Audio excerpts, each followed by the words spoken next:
Okay, this is a C. This is what we look for just the trailer only. What we look at right here is I check out the emergency and I check out your service line and electric line. And what I do is make sure there's no bends, there's no cuts, there's no damage. I make sure that it's totally off the catwalk. And just like on B, what I should have done was I'd take these off, the glad hands off, I'd take it off at a 90. I would check inside the rubber grommets inside to make sure they're in good shape, no cracks, no splits, no damages, and they're sitting out on the side. They sit out the same. And I'd pull out this and electrical and I'd look inside to make sure there's no debris inside, and I'd also make sure all the pins inside up here are in good working order and there's none broke. That you need to do on a B and a C. But on a C here, since I started right here, I'm checking all my lines. I'm also checking the front of my trailer to make sure. Now this is a tanker, and this tanker is the complete frame of this trailer. This trailer will have 4 places that has reinforcements, and I will show them to you as we go down.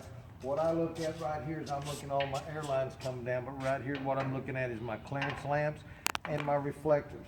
This is what they call a front splash guard right here. The front splash guard, the brackets are welded here, one's right up here, and then there's one right back here to hold on the splash guard right here. And what I'm looking for right here is to make sure it's in proper working order, that there's no bolts or anything missing. I'm checking my DOT tape right here. Right here is one of the first reinforcements for this frame. And what it holds the apron and all, and I'll explain that in a little bit. I'll come back to it.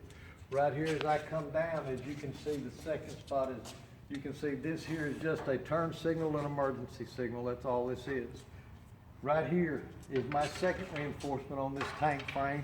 As you can see, it's all properly welded. You can see it's welded right here, but what this is for my landing gear. And what I'm looking at on my landing gear is I'm making sure that it's properly greased, and I'm looking at all the bolts to make sure they're properly bolted, there's no nuts missing. And I'm also looking at the lateral bracing right here to make sure they're properly bolted and secured. I'll look at the feet, and on the front splash guard, I'll look at my mud flap to make sure that it's 8 inches off the ground. And what I look up under here is you can see the handle to dolly down is on the other side, and I'll show that to you in a minute. But as I look at the bracing on this side. As I walk down the side, I continue to check my DOT tape. Here's another clearance lamp. It's also a turn signal for the driver's side, and it's also for an emergency. It'll flash. Here's the third part for reinforcement on the frame of this trailer. As you can see right here, to protect this valve that's right here, but it's also to enforce the frame.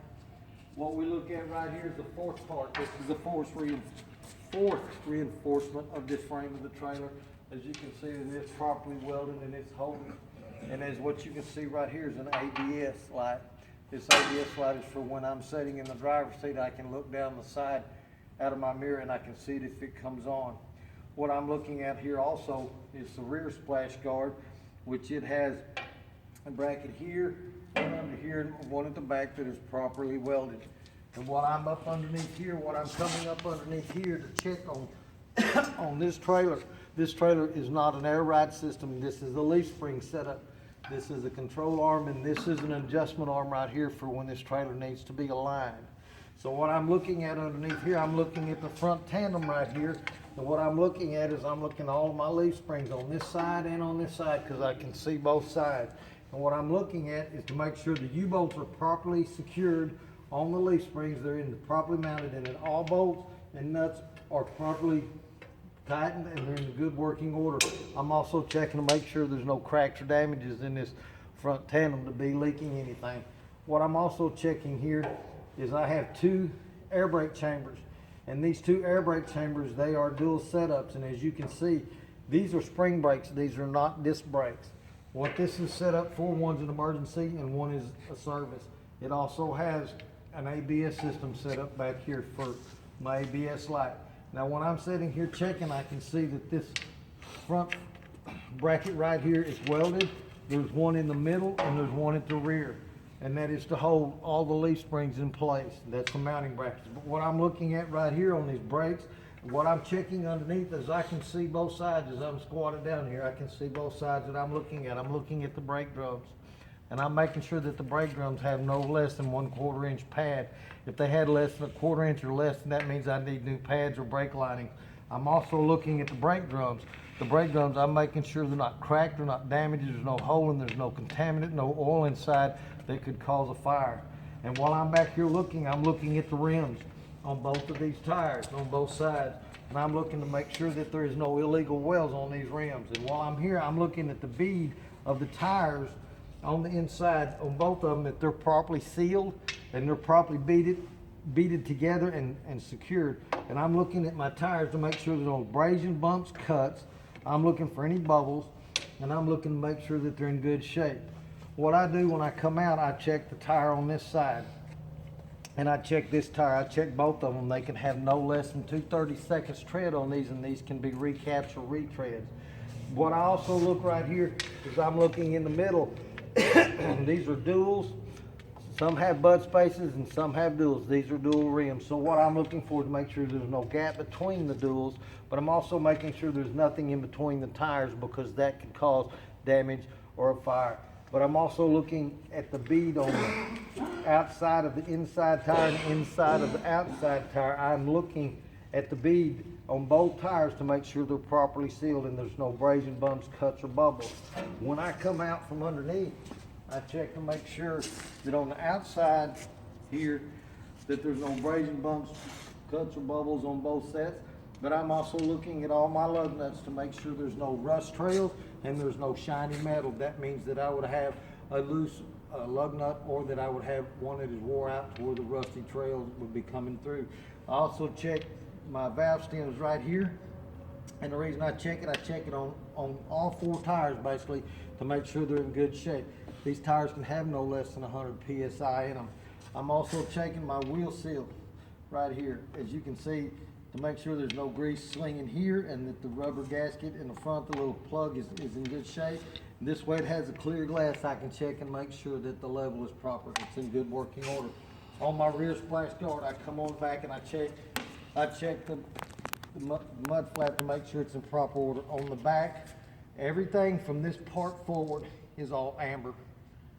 And the reason I'm checking all the amber lights, the brakes and all, is for safe securement and operation of my truck, to make sure that I can stop and that people can see me, and that all my lights are working. But on the back, they become red. As you can see right here, here's a red clearance lamp and red reflector. On the back side back here, what I look for, as you can see, my DOT bumper all has a proper DOT tape. You can see all of these lights are red like they should be. Up here is my clearance lamps up here. These are here. This here is nothing but a brake light. That's all it does is when I step on. What I do down here, Benz, this is a spring brake setup. To do and check this circumstance out is what I'd have to do to check, is I would chalk my wheels just to check and make sure how they're working, because there's dual air chambers back here too. I'd release my trailer brakes with my wheels chalked. I would reach in and grab with a gloved hand. I'd grab the slack adjuster that's right here. It is done by the push rod, and I'd pull it. If I pulled more than 1 inch, then that means I need to have my brakes checked. The way that this works is that when you step on your service brake, it does the push rod pushes the slack adjuster, which turns the cam inside, which turns the S cam, which secures your brakes and stops you for safe operation of the truck. That's what I would be checking for. And as I come all around to this side, I would check all this side right here just like I did the other side, because it's the exact same thing. I check all my DOT tape. Now right here, going all the way down, as you can see the little brackets all the way down through, this is air lines and electrical lines, and what this does is help hold it up off of the ground so that it is safe. There's no danger. It can't get hooked on something and tear apart. As I walk up through here, I check my DOT tape, another clearance lamp, turn signal in emergency. What I would do right here, I would pull it out into high gear,